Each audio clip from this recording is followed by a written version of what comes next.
Hey, it's Sean from the Commander's Brew. This is the Archimandrite. There's a lot going on with this commander. I'm going to break it down into the different packages you might consider for your deck. I'll include a link down below to all the cards I talked about in this episode so you can put together whichever flavors you like best. I'm not going to give you a deck. I'm going to teach you to deck. But first I've got to take care of a little bit of business. I'll be quick though, I promise. Here's two ads. One fake, one real.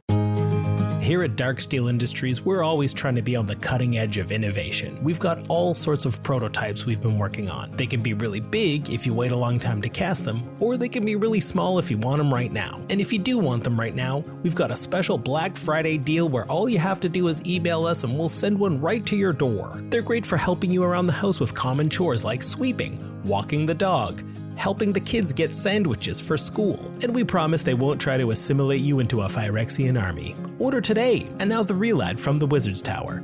wizardtower.com. Besides being a great website to get Commander content and other articles, Canadian viewers can use coupon code BREWBROTHERS to get 5% off your Magic singles. As long as you get $20 or more, you might even be eligible for free shipping. And that deal's available every day, not just very specific Fridays. And now back to the show. So as I said, I'm going to break this commander down into all the different packages you might consider putting in your version of the deck. And depending on how much support you want to devote to each one of these themes, it could be your whole deck, or maybe you combine a few of them so that you get a lot of variety every time you bring this deck to the table, the Archimandrite. There's a lot going on this commander, so we're going to pay 5 for a Jeskai 05, but that's fine. We've got some built-in life gain clauses as long as we have a hand that's bigger than 4, which is nice because whenever we do gain life, all of our monks, advisors, and artificers get +X+0 and vigilance. So I think we're going to want to look at cheap ways to gain a lot of life repeatedly so we can get big buffs to our team. Now that kind of thing is less helpful on other people's turns. I suppose we could use our team to block and buff their power that way, but that's not the main use for this. And notably,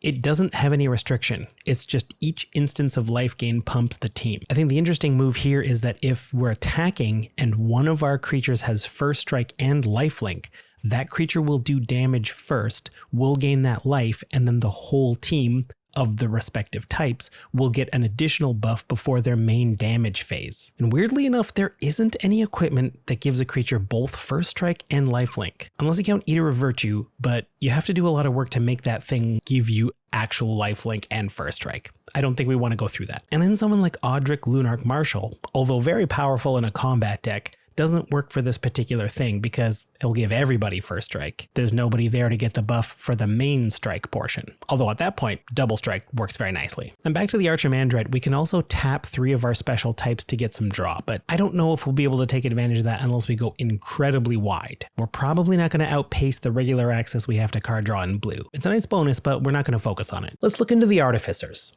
Let's see which way they point us. This is the creature type that has the most representation. That's why I'm expecting to find at least some sort of coherent theme between them. Unsurprisingly, Artificers mostly have something to do with artifacts. And there's some pretty neat ones. Ethereum Sculptor is an artifact and an artificer and makes other artifacts cheaper. Reckless Fireweaver is an especially interesting artificer because if we can brew up a deck that puts a ton of artifacts in play and we can somehow give the Fireweaver lifelink, it's the Fireweaver doing the damage. Every artifact entering, assuming a 4-player game, pings our opponents for 3, we gain 3, and then our whole team gets +3/+0. And that's just one artifact. Dump a ton of treasures, a bunch of clues, whatever. We could potentially make our team huge with just this thing with lifelink. And I think my favorite way to do that's probably Basilisk Collar. 1 mana to come down, 2 to equip, which is the same as Shadow Spear. 1 mana to come down, 2 to equip, but Shadow Spear has a +1/+1 bonus and a bunch of other stuff, which is probably why it's $20, which is why I like Basilisk Collar. And something like Goblin Engineer, another artificer, helps make this thing happen. Comes down cheap, puts one of these key pieces of equipment into the graveyard, and then we get to swap things out. And as yet another artificer, maybe we're putting in Psy Master Thopterist. We're casting a bunch of artifacts, we're making Thopters, that's triggering the Fireweaver, and all that life game pumps Psy. The Thopters might not be super pumped, but evasive flyers are pretty good. Lots of moving parts here with the artificer version. We just gotta dodge that mass artifact removal. Now let's look into the monks. Honestly, I can't remember much about monks in terms of Magic the Gathering except for a lot of baggy pants. Maybe some djinns. There's actually a few good monks. the most famous of which would have to be Monastery Mentor. This is the only way to make tokens of the type that we care about. And if we plan on going really wide with monk tokens, we don't need a ton of life gain to make a super impactful buff on the whole team. And that includes the prowess. So if that's the plan, I guess we would be looking at a spell slinger type of deck. Oh, and real quick, if Monastery Mentor is essential to our game plan, we'll probably want Imperial Recruiter, who is an advisor conveniently, and also down to $7. Thank you, Modern Horizons 2. Monks like life gain. Rock's Faith Mender. Now we're gaining double the life, which means double the pump. And while we're on that subject, we could also run Boon Reflection for another doubling effect. Alhammaret's Archive is pretty awesome because it does double the life gain in addition to doubling our card draw, except for that main card draw. And since we want to have a full hand to take advantage of the Archimandrite's basic life gain ability, we'll probably make good use of this. And so if you are looking at Monastery Mentor and some sort of spell slinging thing, Aetherflux Reservoir is the best spell slinger life gain target. And if we have a few of our life gain doublers out, getting to 50 life should be trivial. Even something like Student of Ojutai is an additional 2 life every time we cast a non-creature spell. There's a bit of synergy here with the artifact packages. And if you want to go really deep, you can go to Prism Ring. It's not the most high-powered life gain card, but it's cheap and you get to pick your color. That's if you're really digging deep. Now, I do love a spell slinger style deck, and I've done plenty of those though. I think I want to keep looking for something different. I am looking forward to digging into the advisors. I can't really think of many, and some of the ones I can are a little bit salty, but do they have much in common? I mean, yes, if you look at an advisor that we're allowed to break singleton with, and that's persistent petitioners. Obviously, if we have a bunch of persistent petitioners and or advisors, the temptation is to go mill, and that naturally leads to Brewvac the Grandiloquent, doubles the mill, but outside of that, it's hard to find a theme among advisors. Control, I guess. Grand Arbiter Augustine IV is an advisor, but quite salty. And then there's Azor's Elocutors, whatever. This is a tricky one because it does have a you win the game clause, but you have to go 5 full turns without taking damage. By the time you drop this thing at 5 mana, there might not even be 5 turns left in the game. Maybe not for you anyway. And I just want to throw this in here because we're talking about a lot of life gain things. Maybe Felidar Sovereign for a different alternative win con. Much easier than the Elocutors. Formerly a very salty card, but I think people have come around that you can't really surprise people with it, unless you want to build in a way to give this thing flash. If you're a Grand Arbiter deck, maybe that's your style. The life gain package, to me, is the core of the deck. I'm a fan of a Soul Sisters life gain plan because there's lots of redundancy there and we're not relying on any single card. You've got Soul Warden for 1, so that whenever any creature enters, we gain a life, aka pump the team by plus X plus O, X being 1. Soul's Attendant is another 1 mana card that gives us 1 life every time a creature enters. Lunarch Veteran, yet another 1 mana 1. This one can come back from the graveyard, but that only matters when things leave the graveyard now. Suture Priest costs 2 life. Same effect on our end, but it also punishes opponents for making too many creatures. Daxos Blessed by the Sun, another 2 mana creature to gain us life every time creatures come in. And there's even more of these if you want to keep digging. I'm going to stop here though.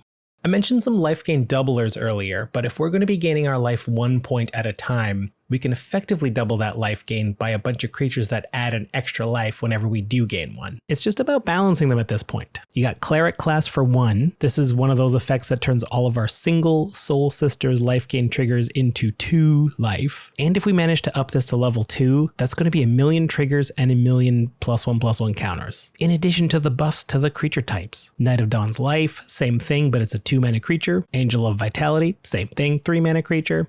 And Heron of Hope, same thing, 4 mana creature. Admittedly, these don't stack nearly as well as the full doublers, but they come down cheaper for the most part, so I don't mind 1 or 2. So naturally, with a life gain trigger every time creatures enter, we need creatures. And what's better than 1 creature? X creatures. So when we're running X spells that make creatures, we want the maximum triggers possible, which means we're looking for the max amount of creatures per mana spent.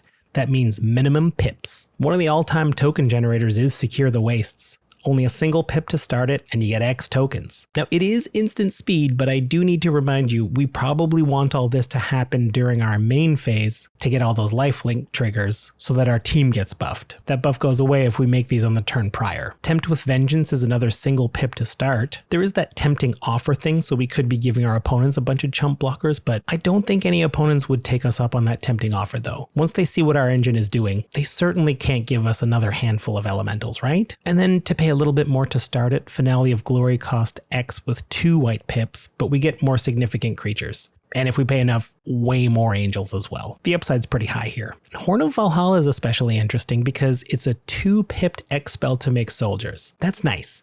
But the equipment side is actually quite useful. If we're planning on having a very wide board, this could make one of our attackers enormous. And if it's one of our special artificers or something, it'll get even bigger. Oh, and because Brothers War came out and put a bunch of old artifacts in, I've been drawn to Elsewhere Flask. It's nothing I've played with before, but turning all of your lands into a basic type would come in real handy with Firecat Blitz. It flashes back for a mere red, but we have to sacrifice X mountains. But as long as the Elsewhere Flask is out there, we can sacrifice all of our lands to get a whole bunch more Firecats for just red. It is a secret dream of mine to win the game with this card with no lands left in play. So if this is our plan to go wide with the Archimandrite, the buff they give only applies to a handful of our creatures. But there's definitely something we can do about that. Obviously, things work better if everyone on our board is a monk, or an artificer, or every creature type that exists. Maskwood Nexus does just that. All of those soldier tokens we're making are also artificers,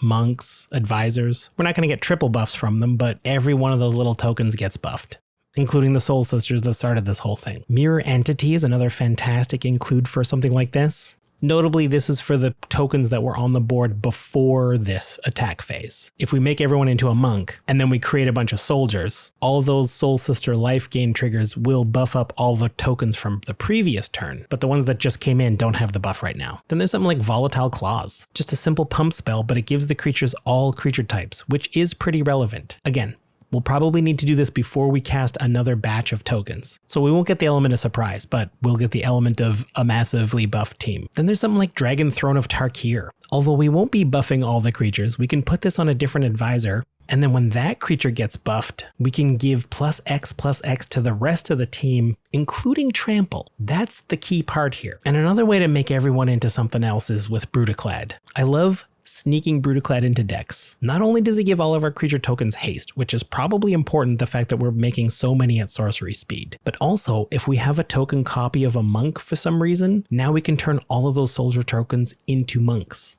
Life gain bumps the team. And then of course, Brian Stoutarm is a fantastic include. He's a giant warrior, so not a special type, but he has built-in lifelink, and when he sacks a creature, he deals damage equal to that sacrifice creature's power to a player. And if that's an artificer with, let's say, 11 power, we're going to gain 11 life through Brian, and now all our other artificers get +11 again. If we had a way to untap Brian, the next fling is even bigger.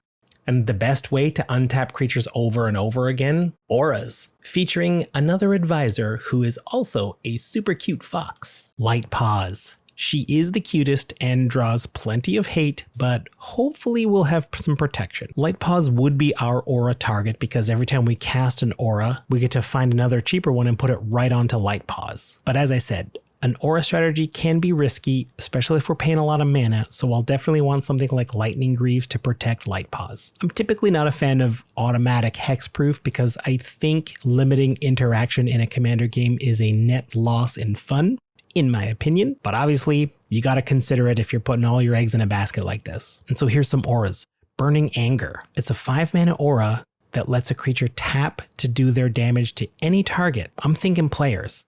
And Light Paws is an advisor. So if we put this on Light Paws, gain a bunch of life, we're probably doing 10 or 11 to a player. Or maybe we hit up something like an Elemental Mastery. Now we've got it on a buffed creature, so we're making a ton of elemental creature tokens, which again loops into the Soul Sisters thing and gives us even more life and buffs this creature even more. And here's where Light Paws comes in. All those auras can go find a cheaper aura like Freed from the Real. Now all we gotta do is pay blue to untap Light Paws and either make a ton more elementals or fling a bunch more damage at a player. And for a bit of redundancy, we've also got Aura of Dominion. Same deal. We just gotta tap a creature to pay for it. Should be fine in this deck. Now, if this is something that interests you, I definitely would want to include a couple more creatures that tap for good value. We have to have more than one good target to consider running a bunch of auras.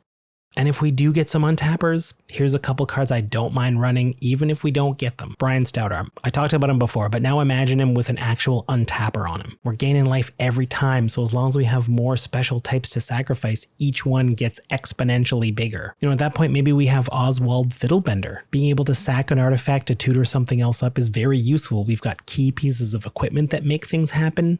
We can find key mana rocks. You could probably even put in a few more combos just based around this, especially if we can untap them a couple times. Osgore the Reconstructor has another amazing tap ability. I would love 2 Basilisk Collars, please. And Feldon of the Third Path is a great way to make extra advisors or monks or artificers, whoever. Feldon is an artificer himself, and we make a token creature of something in the graveyard. And naturally, Feldon is a fantastic combo with Brutaclad, because Feldon makes the token copy of the artificer, and then Brutaclad makes all your little soldiers artificers. Now the life gain goes for the whole team. Honestly, I think every deck I do is a secret Brutaclad deck. I might have a problem.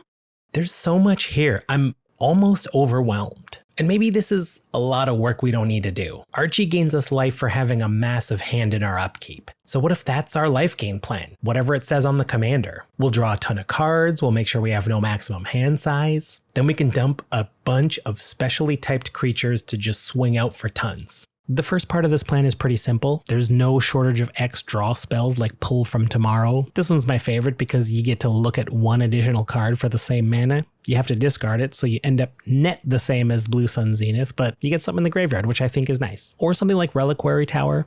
Any number of effects that give you no maximum hand size. This way the Archimandrite's natural life gain trigger is going to be like around 10 probably. And so then we're going to want to dump our hand, which is full of artificers, monks, and advisors. And I looked around for all the 1 mana value ones that we could drop super cheap, and there's a lot of duds, and a couple have defender. But then I came back to persistent petitioners. This isn't a 1 mana value spell. It's a 2 mana value spell, but if we can get something to reduce the cost by only 1, Cloud Key comes to mind. It's a nice easy way to do it, but even something like Kefnet's Monument would work because most of the deck would be blue creatures at that point.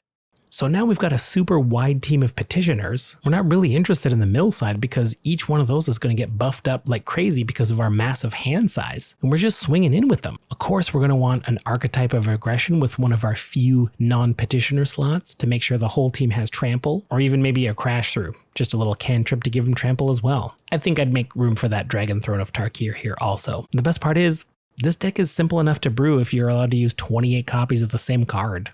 So there's the Archimandrite. I hope you found some cool things you might like to brew around with. If you do click that link to look at the cards I talked about, anything you buy through there does help support the show. Another way to support the show would be through patreon.com/commandersbrew. That helps us out directly, and you get to get involved in our Discord and help out on these sweet brews. And of course, the easiest way to support the show is with a like and a subscribe. Maybe leave a nice comment. See you next time for another sweet brew. And in the meantime, you keep being you. World's a better place for it. Bye.